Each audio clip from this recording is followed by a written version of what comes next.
retomarmos a entrevista, hoje é dia do repórter, né, Ripa? É dia... Tem que ter homenagem a nós, né? Tem que ter aquela homenagem. A nossa equipe saiu às ruas, conversou com algumas equipes de reportagem aqui do município de Pinheiro e, claro, você vai entender a partir de agora. Acompanhe.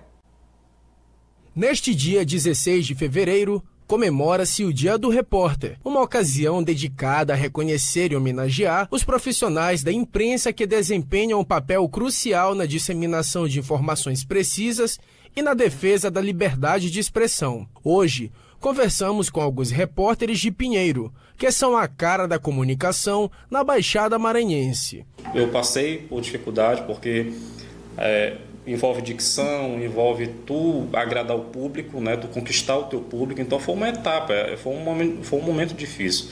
Eu não consegui ali de começo agradar os telespectadores que na época já tinham costume com quem eu trabalhei.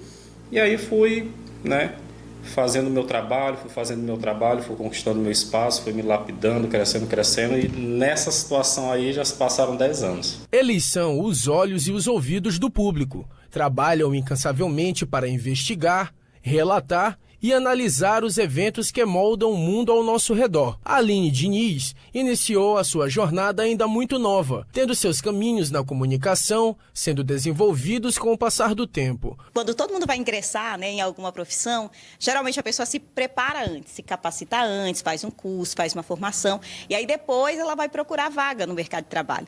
E a minha história foi um pouquinho diferente. Eu era bem novinha ainda, acho que eu tinha 15 anos, e aí eu era da igreja, né? Eu fui batizada na igreja desde muito cedo, então a gente vai aprendendo um pouquinho a trabalhar essa questão da oratória, e eu era péssima porque eu era muito nervosa, e todo mundo falava que eu era muito introvertida. E aí comecei pela igreja, fazia peça, fazia apresentação e fui aprendendo a me desenvolver um pouquinho mais. Hoje eu ainda estou nesse processo, né, de aprendizado, mas aí eu fui aprendendo naquela época. E aí uma pessoa que era da igreja, uma irmã da igreja, a gente fala assim, ela tinha chegado de São Paulo, fez formação em jornalismo, e eles abriram uma TV e começaram a organizar direitinho. E aí eu fui chamada para ser corretora de comercial. Falava bastante, e aí eu saía nas lojas, e eu lembro que naquela época a gente era muito formal no jornalismo, né? Então tinha que usar o blazer, né, a calça, tudo um calor danado, e eu ia na rua desse jeito visitar as lojas, chegava pingando nas lojas, mas aí eu chegava e começava a fechar comercial. Só que eu tinha muito tempo livre, então quando eu não estava na rua, eu estava no estúdio. E aí lá no estúdio eu comecei a ver as pessoas editando as coisas, as reportagens, aí eu fui aprendendo e me interessando pela edição. E aí, quando ela faltava nas entrevistas, que ela não podia ir, ela fazia o quê? Escrevia todo um roteiro com as perguntas. Ó, vai lá, faz a entrevista para fulano de tal, cicrano e beltrano, e você vai perguntar isso. Eu chegava com um papelzinho e fazia tudo de acordo com o protocolo. E aí, resumindo a história, eu fui fazendo isso com mais frequência, e aí comecei a trabalhar a questão do texto também, porque é tudo uma construção, ninguém chega já sabendo nada. E aí fui me esforçando. Em meio aos desafios cada vez maiores, como a disseminação de desinformação e a polarização política, os repórteres enfrentam obstáculos significativos em sua busca pela verdade. O Jean Carlos sempre teve vocação para a função e relata que desde a sua adolescência já mostrava o seu apreço pela classe. Com a reportagem, o jornalismo, ele começou acho que na adolescência, né, quando em período de escola, né, apresentações de trabalho, sempre querer levar isso voltado ao jornalismo, né? E eu sempre tratei disso na escola, sempre falei de TV, de jornalismo, de querer ser repórter, em frente ao espelho, né, querer fingir uma apresentação. Então, eu acho que quando a gente nasce com um dom, a gente sempre já tenta, antes do tempo, querer ser aquilo, né?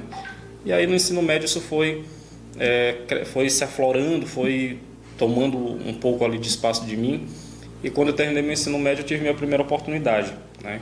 Que foi um estágio que foi oferecido na época, eu me propus a fazer parte. O jornalista e publicitário Lilson Pavão é um dos pioneiros quando o assunto é reportagem aqui em Pinheiro e em toda a Baixada Maranhense. Ainda quando o rádio era o meio de comunicação mais evidente no Brasil, ele já ia para as ruas para cobrir carnavais e outros eventos. Comunicação, eu comecei como repórter, né, bem novinho, e foi no carnaval, né, na Verdes Campos, fazendo reportagem de linha. Naquele tempo tinha muito isso, né? A rádio era o principal veículo ainda, né, de comunicação, não existia o WhatsApp, não existia a rede social, então você contava as histórias através do rádio.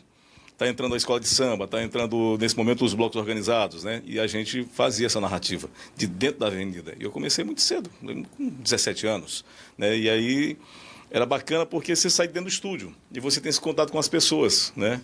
Com os brincantes, com a população, e as pessoas têm vontade de te conhecer. Apesar de estar começando ali ao lado de grandes nomes como Haroldo Viana, né? E o recém-falecido que a gente perdeu aí, o Jonas Orestes, que era um grande repórter de linha, um comentarista de mão cheia, seja na política, seja no esporte, seja no carnaval, né? E a gente aprendeu muito com essa velha guarda, que eu tenho muita gratidão de ter, e muita felicidade de ter podido fazer a minha formação de base com essa turma. Portanto, neste Dia do Repórter, expressamos a nossa gratidão e admiração por todos os jornalistas e repórteres que dedicam suas vidas ao serviço público por meio do jornalismo. Que seu compromisso com a verdade e a integridade continue a iluminar o caminho para um futuro mais informado e justo para todos. Para melhorar a comunicação, as pessoas têm que ter mais controle daquilo que ela tem na mão, chamado comunicação. Está na tua mão.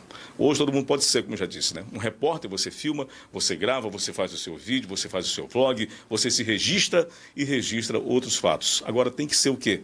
Você tem que ser um bom contador de história. O bom repórter, ele não coloca a sua opinião em si. A não ser quando vai fazer um comentário, aí já é uma outra coisa. O bom repórter, ele conta a história, o fato, como ele é. E parabéns a todos os amigos e amigas que fazem essa bela profissão, este belo defensor da verdade e que contam belas histórias. Parabéns ao Dia do Repórter.